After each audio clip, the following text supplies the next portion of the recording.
We all have to realize that our spiritual journey is a marathon and not a sprint. And I know you guys have heard and made reference to these things, but let me clarify to those who don't know the difference. And not saying this to be condescending, but a lot of us use phrases and we really don't know the context and the true meaning behind them. When someone says something's a marathon or a sprint, which means it's simply that it takes time. It takes time. It requires conditioning and patience. A sprint is a sprint. For those of you who have ever been athletes or run track or anything like that, you have what are called dash sprints. You have the 50-yard dash or the 100-meter run or things like that where somebody just goes that length of time super fast, reach their destination, and then will win a prize if they place. And these are very short-time, short-lived situations. Marathon, however, is 26 miles, which is a lot. And if you ever seen a marathon on TV and you see these people crossing over the finish line, they look like they're darn near death, soaking in sweat, exhausted, eyes glazed over, because they have literally ran for 26 miles. And that's a lot. A mile is over 5,000 feet. To be exact, it's 5,280 feet is 1 mile.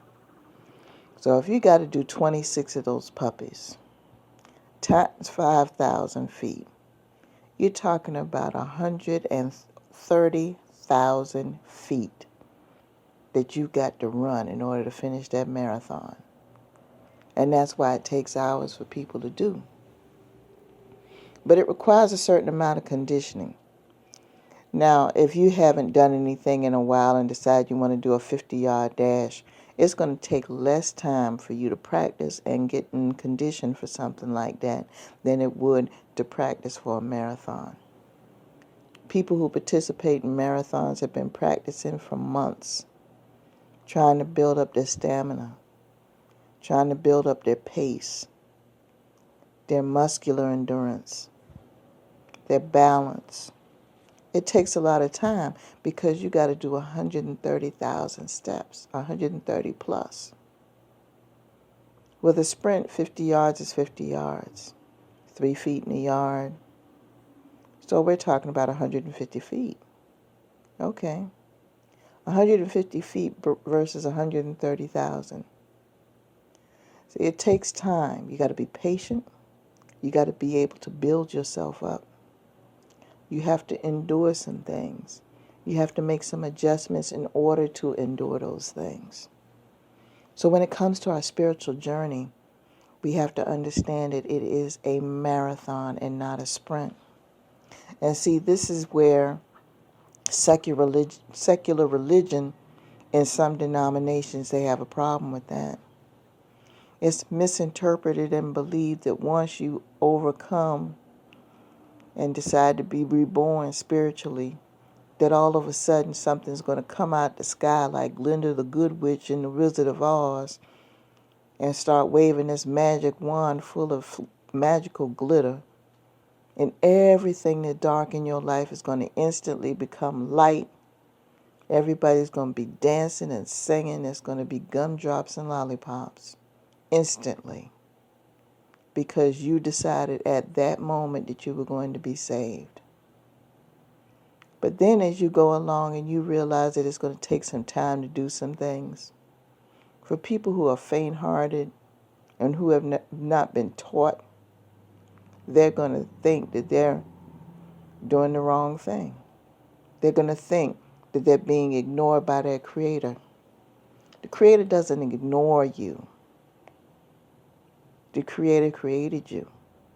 So why create something that you're going to ignore? It doesn't make any sense.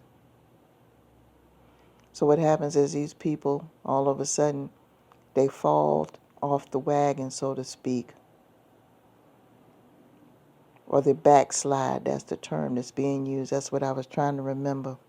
What terminology is used? Backslide. Some people have to do it several times in order to address their issues of instant gratification, the lack of patience and stamina. They don't understand that the spiritual journey is a marathon and not a sprint. Some of you are being punked right now to believe that the minute that you declare the Creator as your Lord and Savior, that everything is supposed to go away.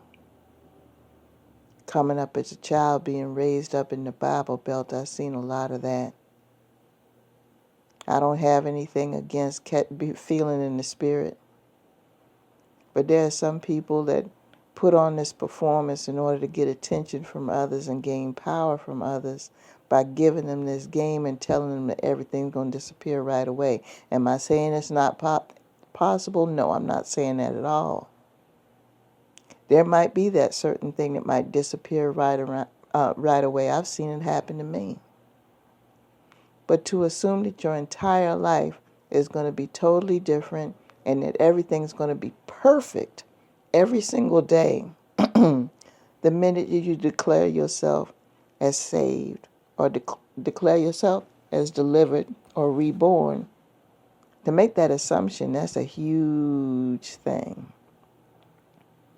So what's going to happen when you become saved and you do have a difficult day? Are you going to backslide? How strong is your faith in this new lifestyle?